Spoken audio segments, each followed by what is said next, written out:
Bismillahirrahmanirrahim.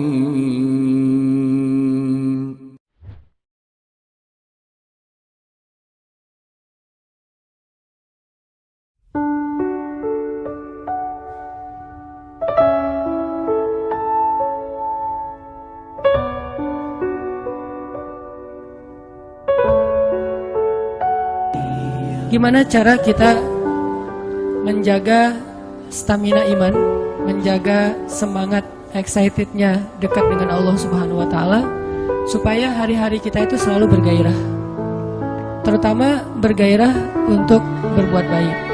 Dan yang kedua, tough dalam ngejalanin ujian-ujian hidup, lebih kuat gitu. Bahkan kalau perlu, mudah-mudahan bisa survive dari setiap masalah. Teman-teman yang dirahmati Allah SWT, ternyata salah satu cara untuk, kalau bahasa agama itu namanya tajdid iman, memperbaharui iman.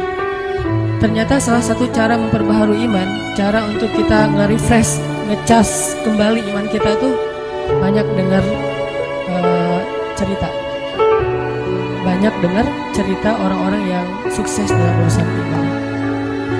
Dan itu berlaku bukan cuma dalam urusan agama, dalam kehidupan sehari-hari juga kayak gitu. Kayak misalnya orang yang senang bisnis, dia kalau dengar cerita-cerita orang-orang yang sukses dalam bisnis kan jadi kayak booster banget ya buat dia termotivasi sukses secara bisnis. Ikut kayak pelatihan motivasi atau ikut seminar yang motivatornya, trainernya cerita tentang siapa gitu yang sukses dalam setahun meraup sekian miliar, yang dalam usia 17 tahun sudah punya omset sekian ratus juta.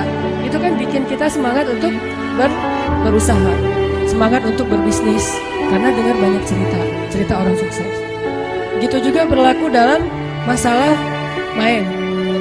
Misalnya kita senang main apa gitu, main BMX atau skateboard atau apalah, permainan-permainan anak-anak muda. Dengerin cerita-cerita orang yang berhasil ngelakuin satu trik atau apa, itu kan bikin kita jadi penasaran, pengen nyoba.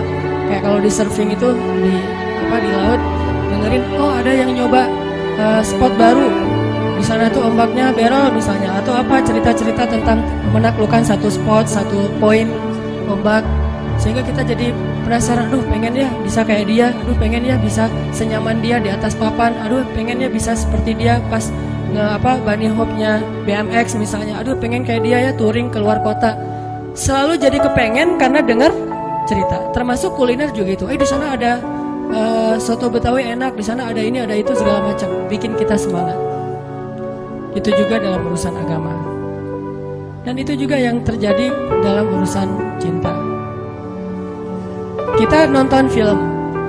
Nonton film tuh tentang film Korea lah ya. Putus gitu ya, diputusin. Kan kita penasaran gimana sih rasanya diputusin, kan gitu ya. Bukan rasanya jadian, rasanya diputusin. Kok gua gak pernah diputusin, orang jadian juga gak pernah gitu. Itu ada cerita diputusin, galau gitu, terus naik ke atas jembatan pengen loncat. Pas loncat ternyata luka-luka doang, lecet-lecet, gak meninggal gitu kan. Jadi kayak kepancing supaya ngerasain apa yang kita sering nonton, dengar, curhat sama teman-teman. Makin sering kita nonton film-film yang ada drama cintanya, itu makin mancing kita untuk ngerasain, untuk pengen nyoba drama yang sama dalam kehidupan kita sendiri. Apalagi film-film yang romance gitu, tentang romantis dan segala macam, itu pasti pengen bikin kita, aduh seru ya, ada yang perhatiin, seru ya kalau bisa kayak gitu, jalan-jalan kemana segala macam. Nah ini artinya cerita qasas dalam bahasa Al-Quran itu ada pengaruhnya, ibroh, memberi asar, memberi pengaruh dalam diri kita. Sehingga sepertiga dari isi Al-Quran itu bahkan lebih adalah kisah. Sampai kalau kita baca story behind the surat Yusuf, kan surat Yusuf itu isinya cerita Nabi Yusuf. Itu story di balik turunnya surat Yusuf. Itu para sahabat lagi bosan baca ayat-ayat yang sifatnya perintah larangan. Emang sahabat bosan baca Quran? Ya, dan itu manusiawi. Kita kadang-kadang baca Al-Quran bosan. Kenapa? Karena nggak ngerti. Ada juga tuh yang baru hijrah, tatonya banyak banget. Tapi giliran sholat yang paling duluan nangis. Soalnya imamnya kelamaan. Subhanallah nih, tatonya banyak, sholat tahajud nangis duluan. Saya juga yang jadi imam merasa kayak cemburu gitu, iri. Kok dia duluan nangis ya, saya nggak bisa nangis. Pas sudah selesai, kenapa duluan nangis? Ustaz bacanya panjang banget. Oh, iya. Masalahnya di situ. Nah, di Al-Quran tuh ada ayat yang sifatnya perintah, ya ayyuhalladzina amanu kutiba alaikumusiyam aqimus shalah dan seterusnya. Ada larangan la ta'kulur riba dan seterusnya. Para sahabat kayak ngerasa monoton gitu, nggak ada variasinya. Akhirnya para sahabat datang ke Nabi, ya Rasul, ada ayat yang model-model lain nggak gitu? Ayat model gimana? Ya jangan gini-gini aja, pengen yang sesuatu yang baru gitu ya Rasul.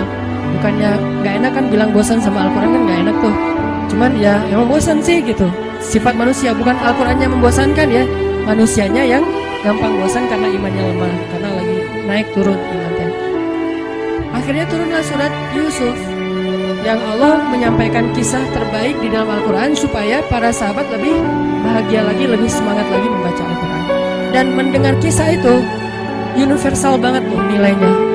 Kita nggak akan terjebak dengan perdebatan fikih, kita nggak akan terjebak dengan mazhab-mazhab, walaupun itu juga kebaikan. Cuman kadang-kadang ada orang yang menyikapinya nggak bijak. Kalau kisah, insya Allah universal. Semua orang bisa mengambil pelajaran tanpa harus melihat dari mazhab apa, lintas pemahaman, tafsir, segala macam enggak. Karena kisah itu sifatnya sesuatu yang bisa diambil.